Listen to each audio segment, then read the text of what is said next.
Assalamualaikum warahmatullahi wabarakatuh.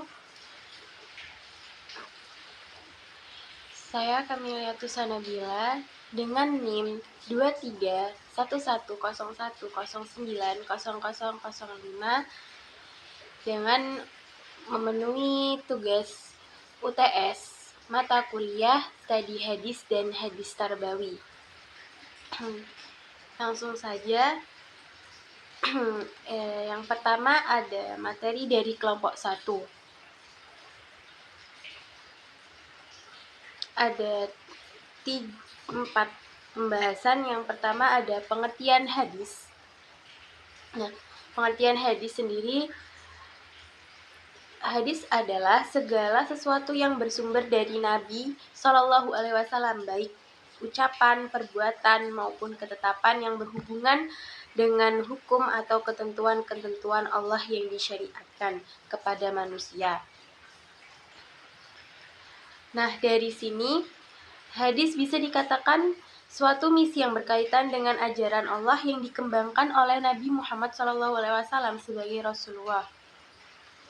Selanjutnya ada hadis riwayah. Ilmu hadis riwayah sendiri ini adalah ilmu yang berfokus pada penyampaian perkataan dan perbuatan Nabi Muhammad SAW, serta bagaimana riwayat tersebut disampaikan, dicatat, dan dijelaskan atau dinukilkan. Ilmu ini terutama membahas tentang proses penyampaian riwayat baik secara lisan langsung maupun tertulis. Yang ketiga ada hadis dirayah. Nah, pengertian dari ilmu hadis dirayah adalah keadaan para perawi dan marwinya, keadaan para perawi baik yang menyangkut pribadinya seperti akhlak, tabiat, dan keadaan hafalannya maupun yang menyangkut persambungan dan terputusnya sanad. Dan yang terakhir ada struktur hadis, mencakupi 3. Yang pertama ada sanad. Sanad menurut lughah ialah sesuatu yang kita bersandar kepadanya, baik tembok atau selain lainnya. Sedangkan menurut istilah, sanad adalah jalan yang menyampaikan kita kepada matan hadis. Kedua ada matan. Nah, matan ini menurut lughah yaitu jalan tengah, punggung bumi atau bumi yang keras dan tinggi. Dan yang ketiga, rawi. Rawi ini adalah orang yang menyampaikan atau menuliskan dalam suatu kitab apa-apa yang pernah didengar dan diterimanya dari seseorang atau gurunya. Bentuk jamaknya adalah ruwah dan perbuatannya menyampaikan hadis disebut meriwayatkan hadis. Ada materi dari kelompok 2 yaitu kedudukan dan fungsi hadis. Di sini ada 3 pembahasan. Yang pertama ada kehujahan hadis, yang kedua fungsi hadis, dan yang ketiga ingkar sunnah. Nah, pengertian dari kehujahan. Kehujahan hadis adalah keadaan hadis yang wajib dijadikan hujjah atau dasar hukum yang sama dengan Al-Quran, dikarenakan adanya dalil-dalil syariat yang menunjukkannya. Dan yang kedua ada fungsi hadis. Fungsi hadis ini meliputi yang pertama ada bayan at-takrir, yang kedua bayan at-tafsir, 3 bayan al-tashri', dan yang terakhir ada bayan al-nasih. Pengertian dari ingkar sunnah.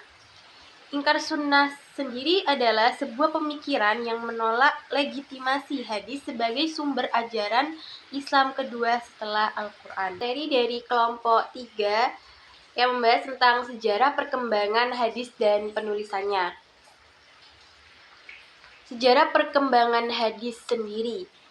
Nah, hadis atau sunnah sebagai sumber ajaran Islam kedua setelah Al-Quran.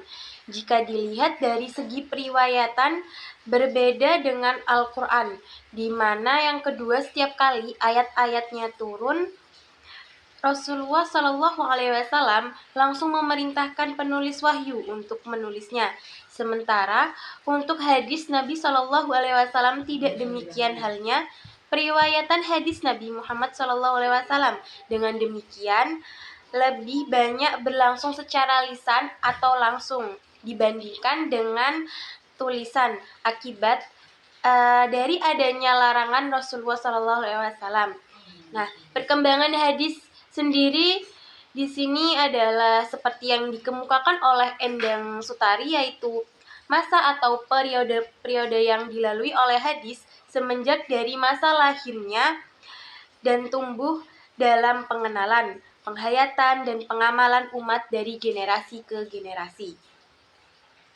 Mempelajari sejarah pertumbuhan dan perkembangan hadis, baik dari aspek periwayatan maupun pendewanaannya sangat dipentingkan. Karena apa? Karena dengan adanya ini dapat diketahui proses dan transformasi berkaitan dengan perkataan, perbuatan, takrir atau perilaku, hal ihwal sifat dan takrir dari Nabi Muhammad SAW.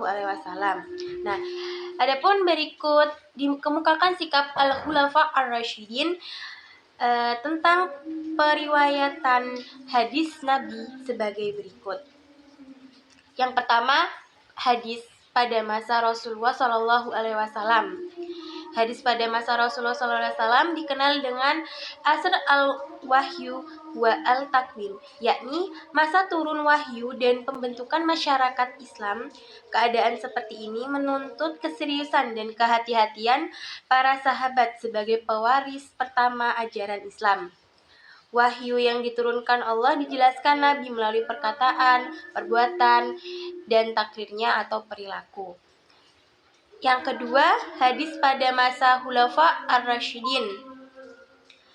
Periode kedua sejarah perkembangan hadis adalah pada masa Khulafa ar-Rasyidin, yaitu Abu Bakar As-Siddiq, Umar bin Khattab, Utsman bin Affan, dan Ali bin Abi Thalib yang berlangsung sekitar tahun 11 Hijriah sampai dengan 40 Hijriah. Masa ini disebut dengan masa sahabat besar.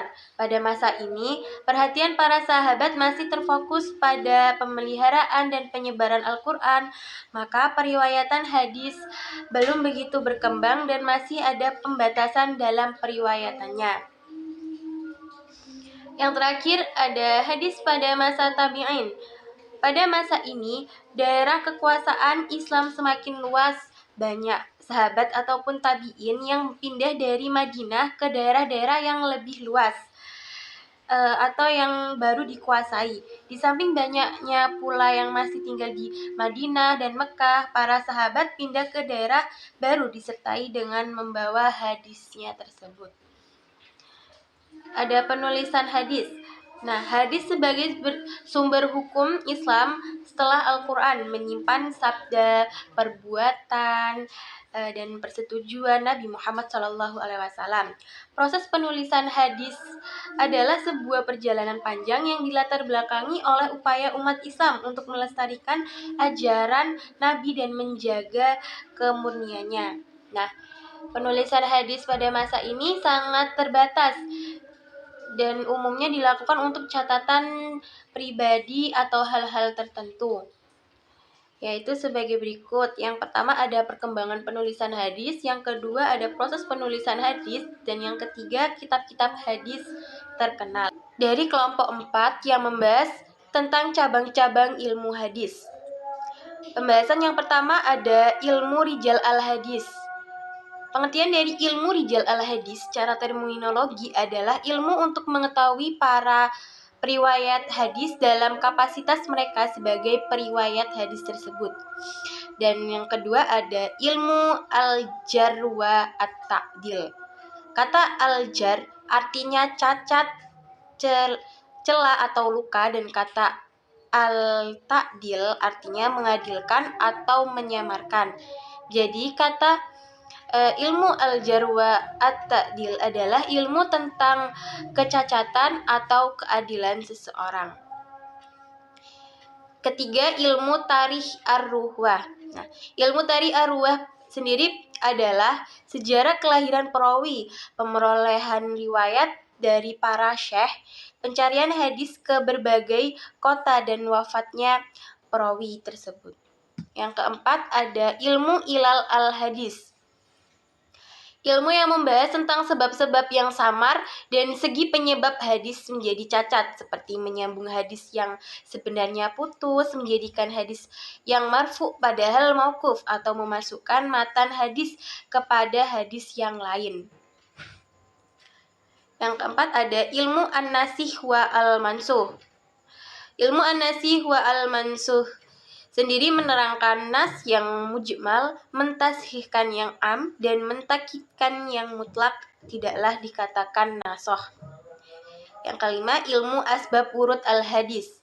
Asbab wurud al-hadis dapat diberi pengertian, yakni suatu ilmu pengetahuan yang membicarakan tentang sebab-sebab Nabi SAW menuturkan sabdanya dan waktu beliau menuturkan hadis tersebut. Yang ke-6 ada gharib al-hadis, merupakan ungkapan dari lafaz-lafaz yang sulit dan rumit untuk dipahami yang terdapat dalam matan hadis. Yang 8 ada ilmu tasif wa at-tahrif. Ilmu tasif al-wa-tahrif sendiri adalah ilmu pengetahuan yang berusaha menerangkan tentang hadis-hadis yang sudah diubah titik atau syakalnya atau musahaf dan bentuknya atau muharraf. Dan yang terakhir ada ilmu muhtalif al-hadis. Dapat dipahami bahwa dengan menguasai ilmu muhtalif al-hadis, hadis-hadis yang tampaknya bertentangan akan dapat diatasi dengan menghilangkan pertentangan yang dimaksud dalam hadis tersebut.